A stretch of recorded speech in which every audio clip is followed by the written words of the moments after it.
செந்தமிழ் காக்க இனி ஒரு சேனை தேவைப்படுமானால் அந்த சேனையை தருகிற இயக்கம் எங்கள் தளபதியின் தமிழக வெற்றி கழகம் என்பதை.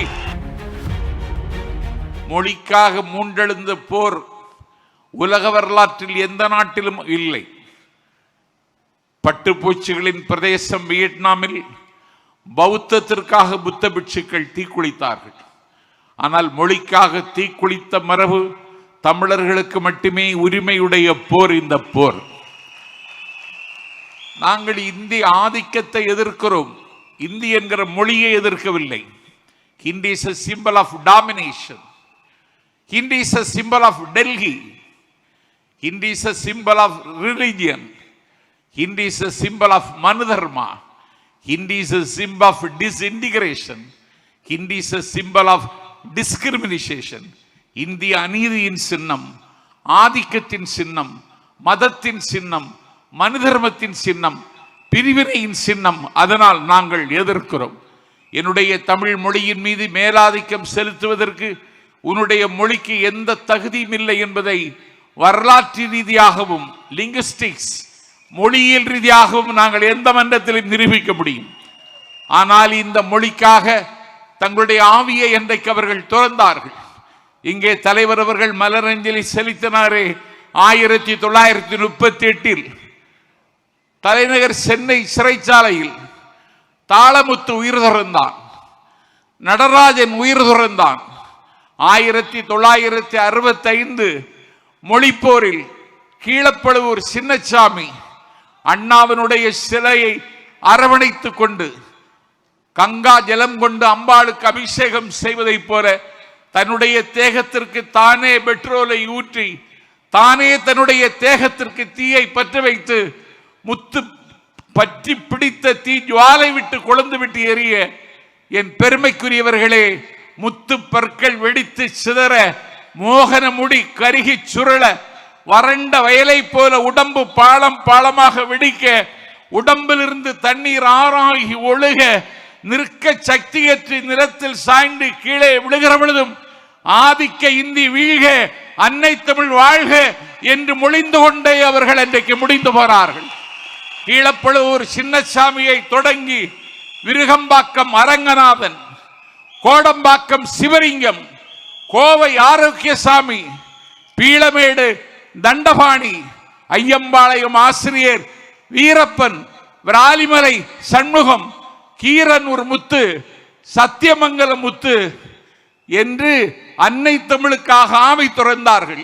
மண்ணெல்லாம் வீரம் பேசும், மலரெல்லாம் தமிழாய் மாறும், பெண்ணெல்லாம் பொய்யாய்ச்சீரும் சிவகங்கை சீமையில் பிறந்து கலை தேடுவதற்காக சிதம்பரத்திற்கு அண்ணாமலை பல்கலைக்கழகத்திற்கு படிக்க வந்த மாணவன் இந்தியாதிக்க எதிர்ப்பு ஊர்வலத்தில் அவன் நடைபோட்டு பட்டாள நடைபோட்டு வருகிற பொழுது அவனை சுடுவதற்கு காக்கி சட்டை அணிந்த காண்டா மிருகங்கள் துப்பாக்கி எடுத்து சுடுவதற்கு குறிபார்த்த பொழுது பட்டனை திறந்து சுடு, ஆசெய்து சுடு என்று மார்பை காட்டி குண்டை மார்பில் வாங்கி மரித்து போனான் மாணவன் சிவகங்கை ராஜேந்திரன்.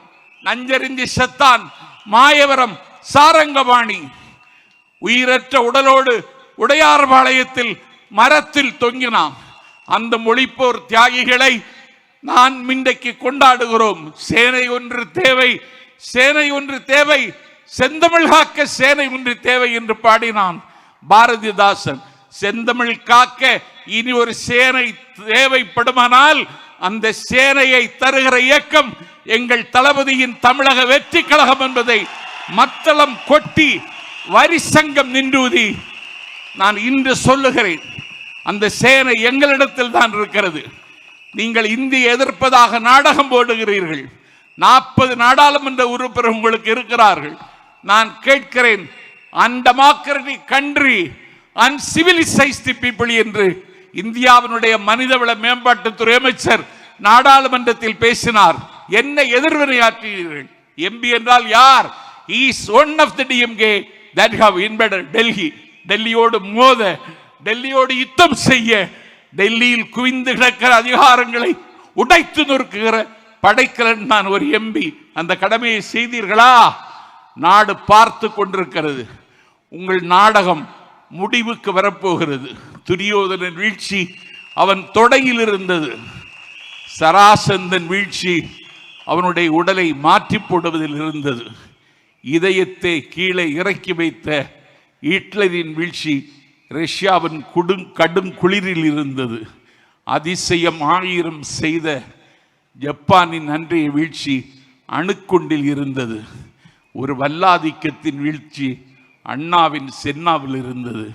உய்ய வந்த தமிழினத்தை உய்யாது தடுத்து குடும்ப புற்றில் குடியிருக்கும் பூனாகங்களின் வீழ்ச்சி எங்கள் தளபதியின் கையில் இருக்கிறது என்பதை வருகிற காலத்தில் எழுதுவதற்கு நாம் மொழிப்போர் தியாகிகள் நினைவு நாளில் சூளுரைப்போம். வருகிற காலம் நம் காலம். வருகிற காலம் தமிழக வெற்றி கழகத்தின் காலம். எத்தனை தடைகள் போட்டாலும் தடைகளை தகர்த்து தடந்தோள் தட்டி முன்னேறுவோம். நதி நடக்க மறுத்தாலும் வெள்ளம் நிற்காது.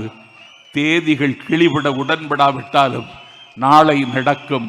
நாளை நீங்கள் முதல்வர் ஆவதை எந்த சக்தியும் தடுக்க முடியாது என்று சொல்லி மொழிப்போர் தியாகிகள் அடக்கமாகி இருக்கிற திசை நோக்கி தண்டனிட்டு வணங்கி இந்த வாய்ப்பை தந்த தலைவருக்கு நாளெல்லாம் உங்களுக்கு கடன் பெற்றிருக்கிறேன். நீங்கள் பேசாமல் இருக்கிறீர்கள், ஆனால் உங்களை பற்றித்தான் எல்லோரும் பேசுகிறார்கள். இப்படி ஒரு வரலாறு எனக்கு தெரிந்து உலக வரலாற்றில் எங்கேயும் இல்லை. அவர் பேசுவதே இல்லை, ஆனால் அவரை பற்றித்தான் எல்லோரும் பேசுகிறார்கள்.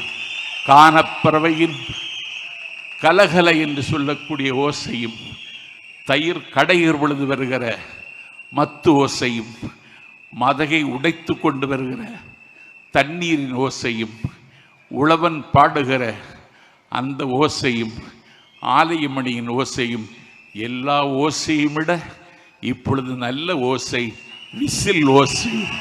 இந்த ஓசையை எல்லா திசைக்கும் ஆசை ஆசையாய் கொண்டு சேர்ப்போம் என்று சொல்லி வாய்ப்பை தந்த தலைவருக்கு நன்றி சொல்லி விருப்பமில்லாமல் விடைபெறுகிறேன். நன்றி, வணக்கம்.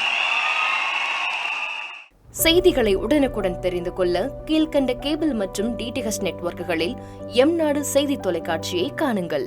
பாதகம் செய்பவரை கண்டால் நாம் பயம் கொள்ளலாகாது பாப்பா. மோதி மிதித்துவிடு பாப்பா, அவர் முகத்தில் உமிழ்ந்து விடு பாப்பா.